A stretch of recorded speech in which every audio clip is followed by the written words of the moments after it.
Hi, everybody. Thank you for joining us. My name is Amy, and I am an intern for the Legal Education and Research Network. And through the pre-law video series, we hope to connect you with professionals in the law field and give you an insight into what it means to be in the law field. Today, we have Dr. Berk, who is a professor in the Department of Criminology, Law, and Society. Hello, everyone. The first question that we have is, how did you know the law field was the right field for you? And then were there any internship or classes you took that led you to this field? So that's a great question because how did I know that the law field was right for me? Well, I'm not sure I can say that I did. If you're talking about becoming a lawyer, that is attending law school and becoming a lawyer, I wasn't sure. And like a lot of undergrads that I talked to, hundreds in fact, at UCI, I wasn't sure. I was a double major in two things that were very different from law. I was in environmental science and policy, double majoring in English literature with a minor in feminist theory. And I, however, was quite an activist when I was an undergraduate on campus. And I think a lot of people would tell me, oh, you should be a lawyer. You want to make social change. You should go into law. You should apply to law school. Although in my heart, I always had envisioned that I would be a college professor. And those are two different preparations and two different things.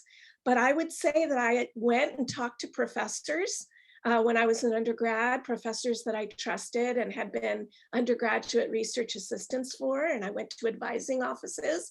And after talking with them, I thought, okay, I guess I'm going to apply to law school. I also applied to graduate school at the same time, but ended up getting a great offer from a law school that I decided, okay, I'm interested in public interest law and environmental law, and that was the path I took. The next question is, what areas of undergraduate study are most helpful for succeeding in law school? Relatedly, I would say that a lot of students think that political science or some pre-law major or economics or something is what you should, quote unquote, take and prepare to go to law school. Now, of course, I'm biased. I teach in criminology, law, and society, and I can tell you that myself and my colleagues, we provide the background and the empirical perspective about the realities of law and not just the law in the books, which is what they teach in law school primarily. And so I think that CLS is a fabulous preparatory major if you want to go into law school, you know, with a lot of the terminology and concepts already under your belt. But what I tell students, and this is just my opinion, is you should major in anything across any school at UCI or elsewhere that you're passionate about, that you're interested in. Because I believe that if you're interested in a topic, you're going to do well and you're going to be really into it and engaged. And I think what's best for getting into law school is demonstrating excellence in your grades and everything else and showing engagement. And I also think that law schools look for diversity. I mean, there are students who want to go to law school because they want to become patent lawyers. So if they have an undergraduate degree in engineering, that's fabulous. I would say something like that. I should add one more thing, sorry, that I believe one of the top skills that lawyers need to have, and that is dwindling in our society, is writing. So if you're an English major or you have skills in writing, wow, that's a bonus. I would vote for that. And then the next question is, how do you believe the law field has changed? Oof, how do I believe the law field has changed?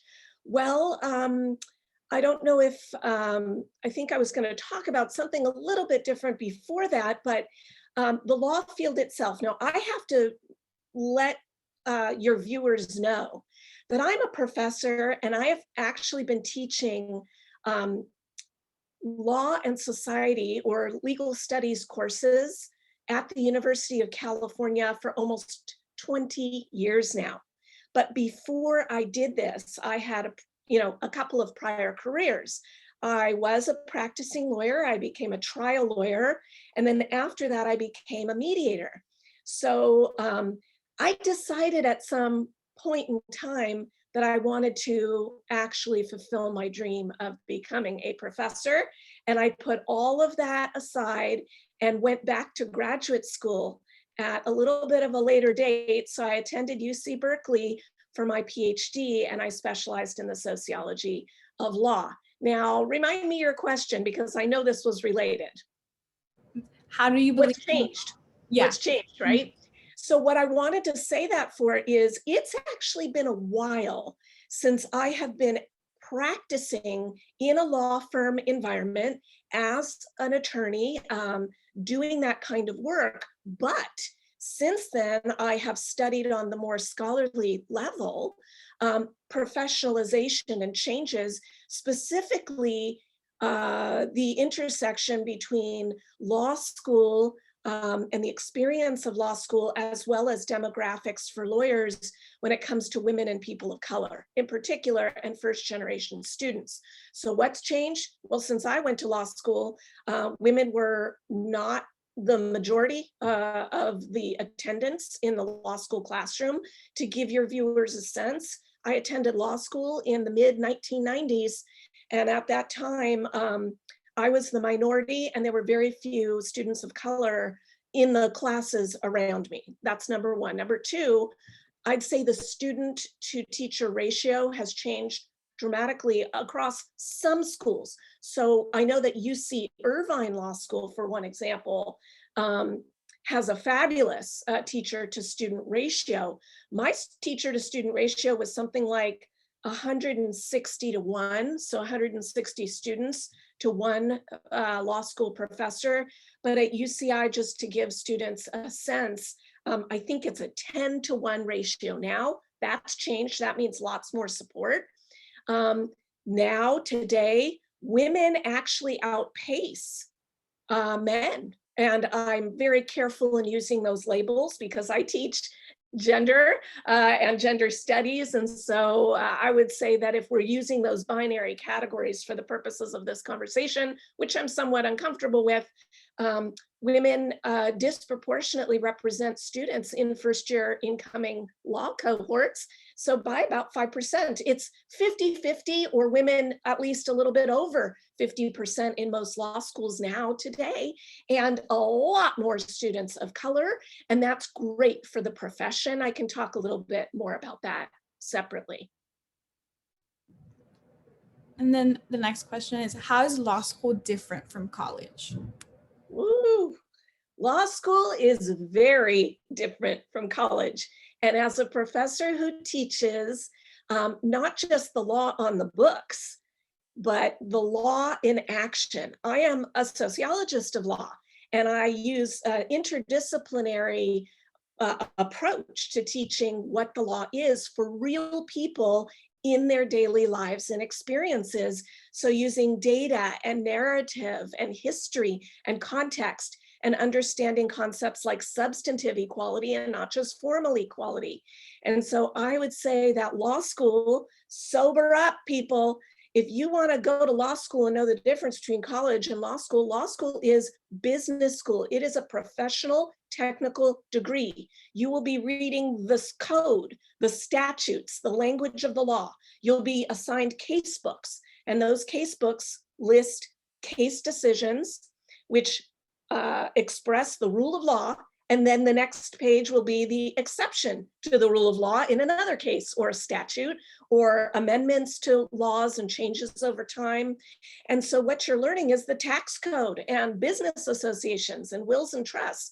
And sometimes students think that they're going to spend a lot of time navel gazing about the meaning of fairness and justice. And you might do a little bit of that in constitutional law and some electives.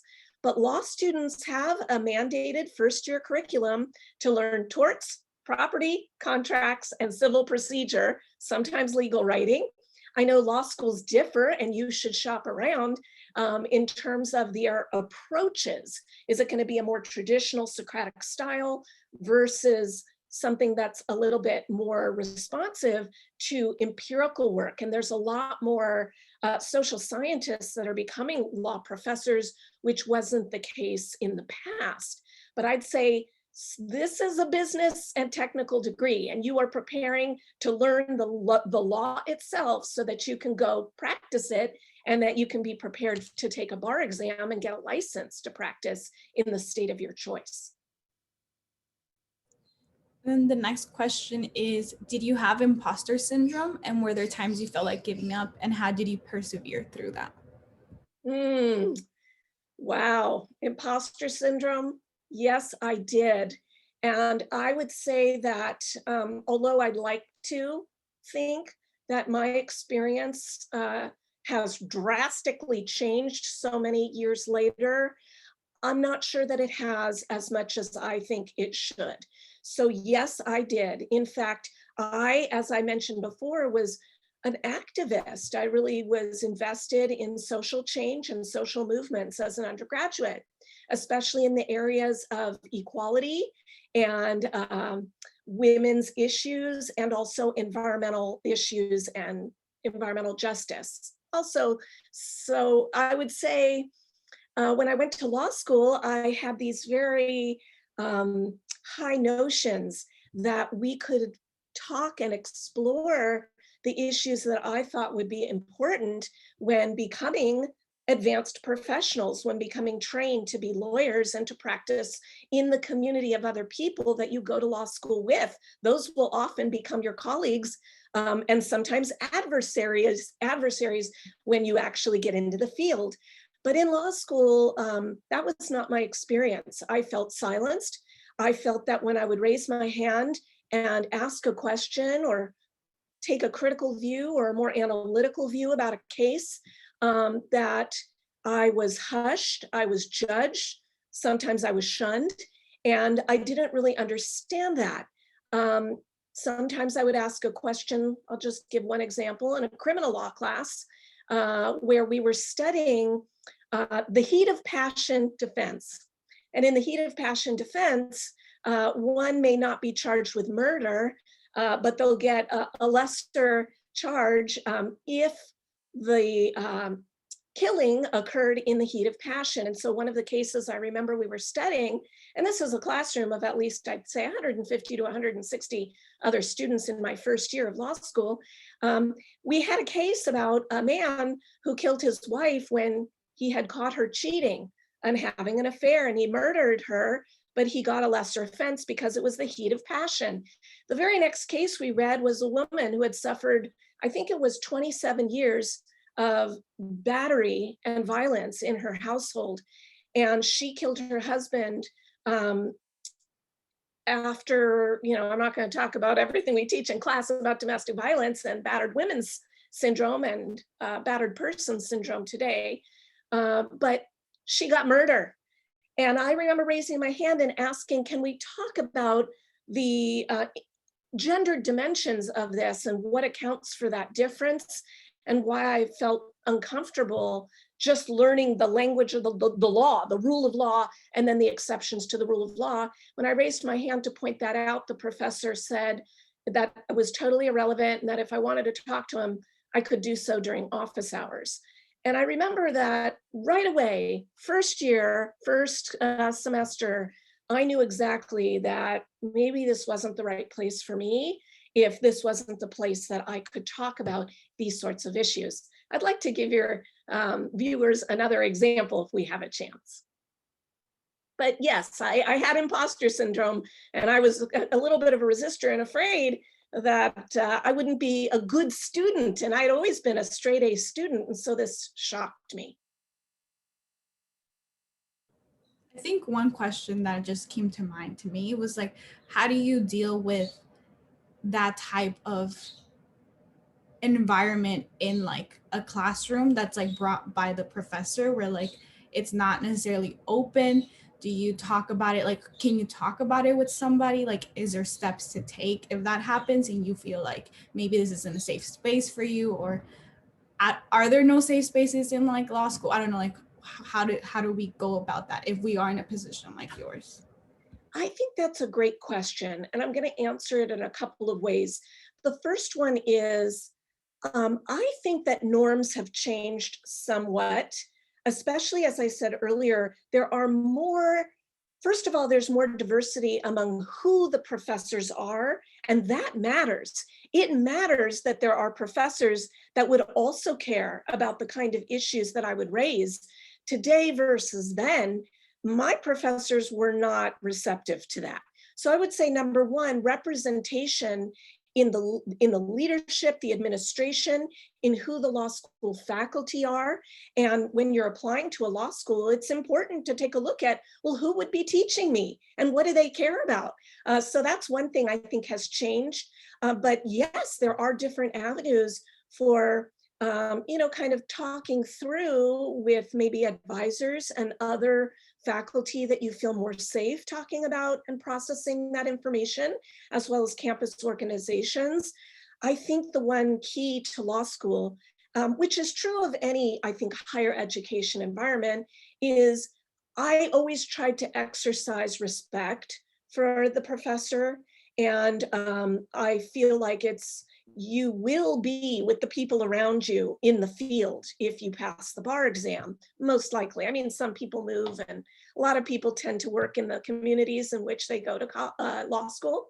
So I think it's important to demonstrate that you're able to accept that not everybody is going to respond like you want them to respond, and to, instead of fighting or being disrespectful, to take it elsewhere. I had an invitation to go speak with that professor in office hours. I did that, but then I followed that up with a meeting with the associate dean.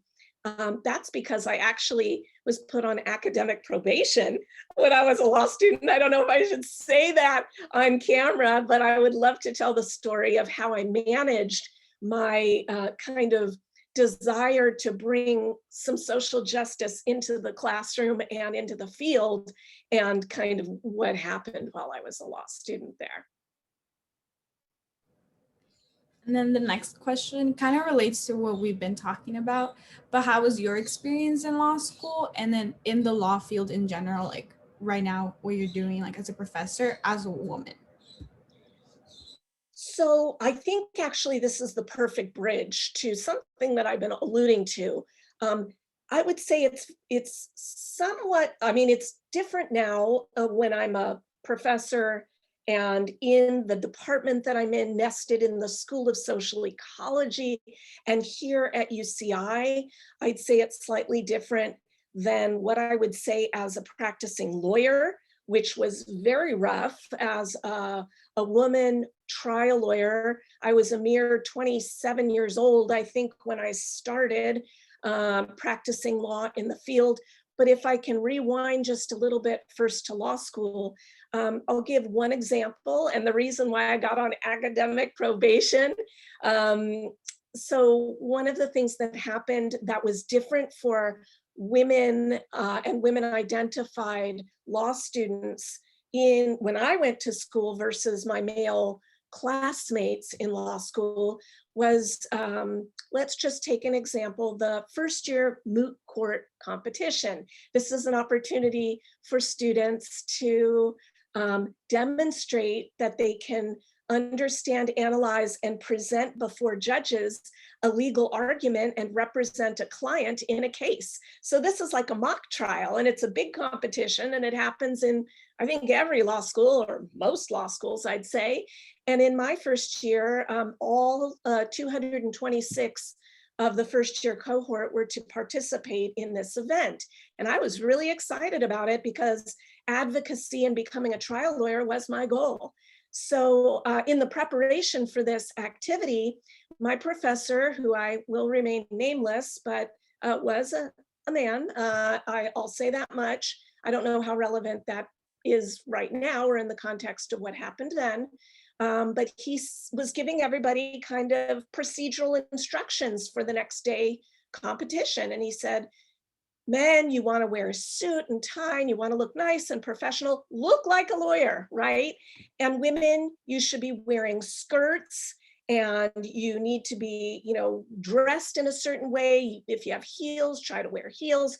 And I couldn't believe what I was hearing. I was just sitting in the audience thinking, did he just say women had to wear skirts? And so, of course, I raised my hand in class, and this was the legal writing curriculum first year that was preparing us for mock trial. And I said, Professor, did you just say that women had to wear skirts and if we had them to wear heels? And he said, Ms. Berk, yes, I did say that. Okay. And then he continued. And then I raised my hand again and I said, well, hold on one second. Let's just say I have a beautiful suit. It is a wonderful pantsuit. It's from Nordstrom. I look very professional in it. It's one of my favorite suits. I have a beautiful pair of shoes. They look very professional. May I wear that? And between your viewers and me, I did have skirt suits, but I was just offended by this kind of directive of how I needed to perform my gender to look like a lawyer. And so he got very angry with me and he said, I already told you, Ms. Berk, if you want to participate in this competition, that's what you have to wear. You can choose to show up or not. Well, I spent the rest of the day trying to get my fellow female law students to wear pants, that we were going to take a collective action and demonstrate that our arguments on behalf of our advocacy for clients should not be based on whether we were wearing a skirt or not. And I wasn't sure how showing my legs was going to help advance an argument. And so I tried to, get things going, and not a single one of my female classmates agreed to go along with me. They said law school was too important to take these kinds of risks, and they intended to follow the rules. I was, for your viewers, the only law student in my first year cohort, female, who showed up wearing a pantsuit. And for any student at UCI who has come to my campus office, I have featured behind my desk, proudly framed, an award for winning Best Oral Advocate in my first year moot court competition wearing those pants. And I do that not because I wanted to get that professor or anything, but to show that to be a good advocate, we need to get past gender norms. And I took a risk. I did win the competition and I was put on academic probation for doing so. So you can be an A student, and then I guess that was considered disrespectful for my law school at the time. I ended up doing just fine. I don't know if I finished the other parts of your question, but I'll let you manage the time. Oh, the second part was how's the law field as a woman now, like in your profession? So this is a very important point. Has there been progress in the number of women that are, and I would say not just women, but gender non-binary individuals, I would say, and trans individuals who are going to law school, who are graduating, who are passing the bar exam and entering the field? Oh my gosh, there's so much more. There are women advancing in this field, and yet the American Bar Association Commission on Women in the Profession, a number of scholars who do this work in law schools, people like Lonnie Guinier and Dara Purvis and all kinds of people, the ABA Research Councils, the NALP Research Studies. There are different organizations that do empirical research on progress. Is there progress? You bet. Is there parity or equality? Not even close. And despite the vast numbers of women entering the field, highly qualified and passing bar exams across the nation, it is still true that women only represent just over about 20% of partners in law firms. So those are the positions of power and decision-making within law firms. And that has barely moved in the past 15 to 20 years. That number seems to remain steady. So that's of concern, that not enough women are becoming partners in firms, and that they're not general counsel, in big corporations, that they're not leading corporations. Only something less than a quarter of corporations actually have female heads in Fortune 500 companies. So those kinds of statistics are uncomfortable, and we need to address those kinds of statistics. With positions of power and authority come change. The next question is, how were you able to go into different fields, since a lot of students want to go into law school straight out of undergrad? And would you recommend a gap year or a master's or a PhD? This is a great question. So several students come and ask me questions about, well, I don't know if I want to go to law school or what I want to do. And I'm afraid that if I take a gap year, I'm not going to go advance my degree somehow, some way. I believe, and actually just statistically, the average age for the incoming law student is older than it was before.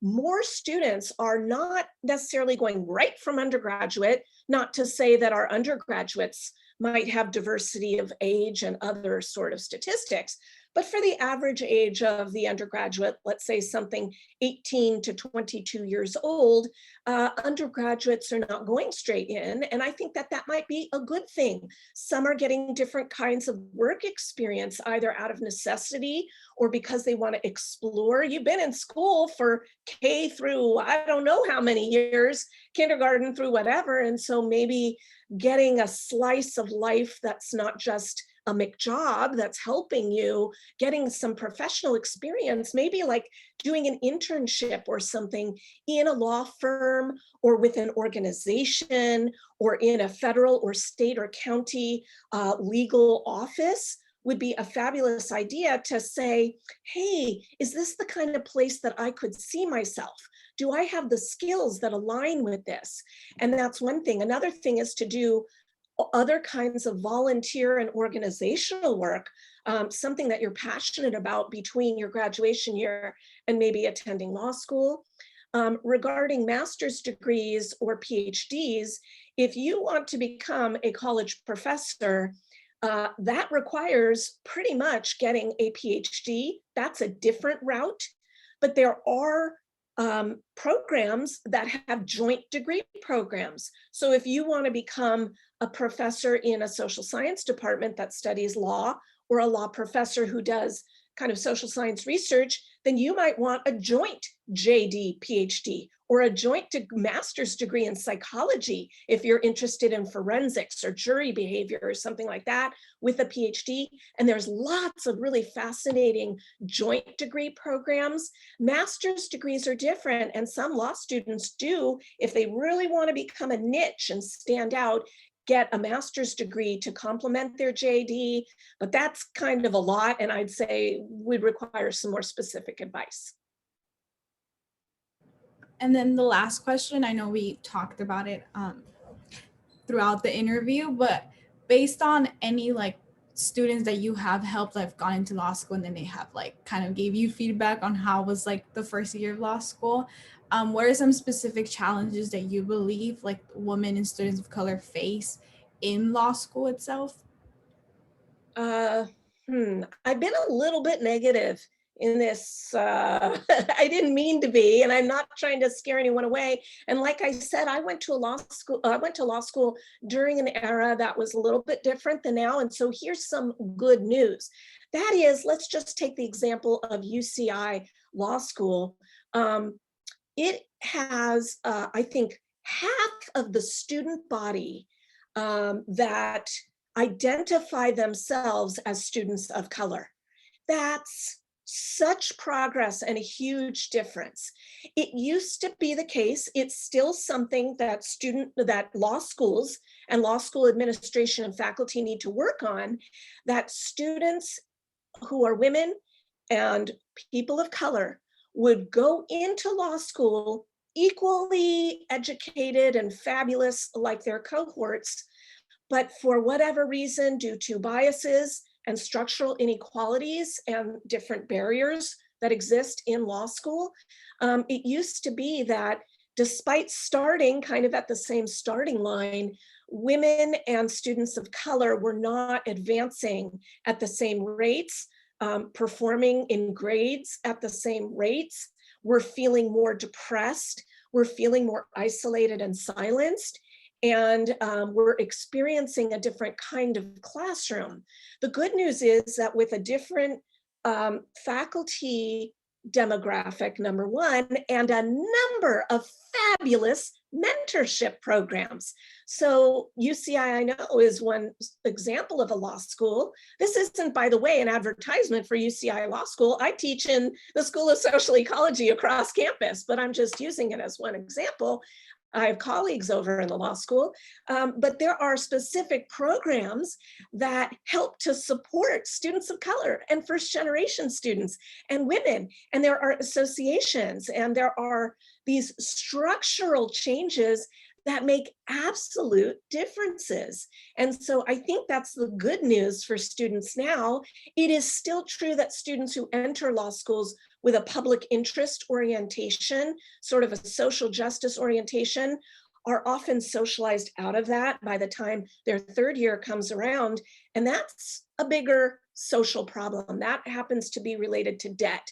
That law school is expensive and students get nervous and they try to think about, how am I going to pay for this debts of law school? And sometimes it's very enticing to take that paycheck from the big firm rather than, let's say, following your dreams that may have less pay and give you a disproportionate disability when it comes to paying back those debts. So I recommend to students that they shop around and look for schools, law schools, that offer public interest loan forgiveness programs, so that if you work in the public interest field, you may get debt relief. Look for opportunities and funding chances through law schools. Get in touch with admissions offices in advance and see what's available, and work your hardest to demonstrate that you're an excellent candidate and they would be crazy not to take you, that kind of thing. Thank you, Dr. Berk. That was the last question. I want to thank you for sharing your knowledge and offering your time in order to make this information accessible to the student body. I want to thank everybody watching. Thank you for watching.